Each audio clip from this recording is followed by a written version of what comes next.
Okay, the judge was late, and they usually say she's always on time. But we have a great legal team for the compañeros, so let's give an applause to the legal team. We want to also say power to Tania and Chris, y que viva Puerto Rico para Tania and Chris. Que viva! Que viva! Okay, so I want Martin Stoller to give us sort of a summary of what happened in court. You know that today we were presenting the motion to quash. Okay, so here's Martin. The short answer to what happened in court today is that the judge came out and said, should these proceedings be open or closed? There are rules in the Federal Rules of Criminal Procedure that call for matters appearing before a grand jury to be secret. The question is whether this is a matter that is appearing before a grand jury. Our position is that it should be open to the public. All the papers should be unsealed. The government's position is they want to do it in secret, which is no surprise given how this government has been operating. So the judge gave us for a few days to get in papers on the question of whether the proceedings should be open or closed. She also wants papers on the adequacy of the denial of the use of illegal electronic surveillance. So she's given the government an opportunity to make a submission on that, and will be in a position to reply to that. And she also has given the government additional time to respond to the motion to intervene in the motion to quash. They have until next Wednesday. We have until a couple of days after that to put our papers in. And the next time we come back to the judge to have decisions made on those various issues, including possibly a decision on the motion to quash and the motion to intervene, will be July 28th at 10:30 in the morning. Adequate?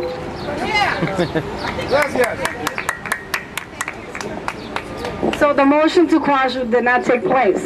It possibly will take place on the 20th. But it was very interesting that the government now doesn't want us to be there. They're trying to keep this whole thing secret. And we're saying to the government that we are going to be there, and we're going to fight, and we're going to continue the pickets in front of it, so that we let them know that what happens to Tania and Chris or anyone who's subpoenaed before a grand jury, that the public will respond to it. Okay, so there's a few people here who wanted to give a solidarity message. We have the Rebel Diaz. You want to say something? Can you also explain what happened to you in the last few days? De parte de Rebeldía quería mandar un mensaje de solidaridad, ¿verdad? Nosotros reconocemos que el ataque que está ocurriendo en contra del movimiento de independencia para Puerto Rico es muy similar al ataque que está ocurriendo por todos lados en contra de los inmigrantes, el ataque entre la juventud latina y negra, ¿verdad? So we're making these connections. We understand. I'm bringing a message of solidarity from the group Rebel Diaz. We understand that what's happening, this repression against Puerto Rican independence movement, is the same repression that's occurring every day against our immigrant communities, against our young communities of black and brown folks. And we understand that we need to connect these dots and unite these struggles. Our particular case, what happened to Brother Diaz last week, is no unique case. It's a case that happens every day in the South Bronx. It's a case that happens every day in poor communities of color that are being gentrified. The police are occupying the same way that the military is occupying in Iraq. The police are occupying our neighborhoods. The same way that the police is barging into my apartment with undue warrants, with not announcing themselves, is the same way that they're trying to have secret grand jury proceedings against our brothers and sisters that are fighting for Puerto Rican independence. We understand that. We bring a message of solidarity to all of you here today, and por parte también de la cultura de hip hop, de la juventud, estamos aquí, estamos unidos con ustedes. Que viva Puerto Rico libre.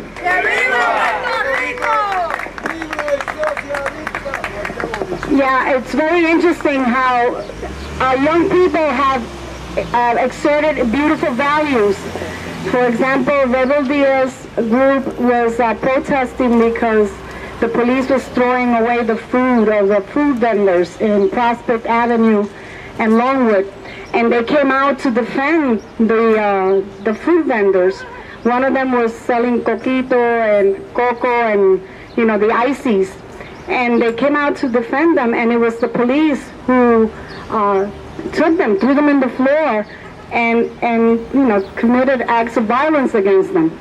So when you raise your children and you teach them good values, the system says, we don't want you to have these good values, because it's commendable that they went out to protect the food vendors and to say, you know, we're here, we want to help you out. And that is something very honorable, and it's part of our exertion of our human rights. So I think you guys did a fantastic job.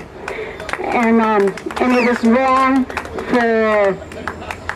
it was a terrible thing that the cops did. Well, it happened, and 2 hours later we were picketing in front of the police station. And while we were picketing, the young people were drawing with chalk messages against police brutality, and one of the compañeros was going to get arrested because having chalk in your hands is illegal according to the police. And it was 5 women surrounded to protect the person who was being harassed by the police. And if you know the mothers on the move, one of them, she's like a football player. She's very big.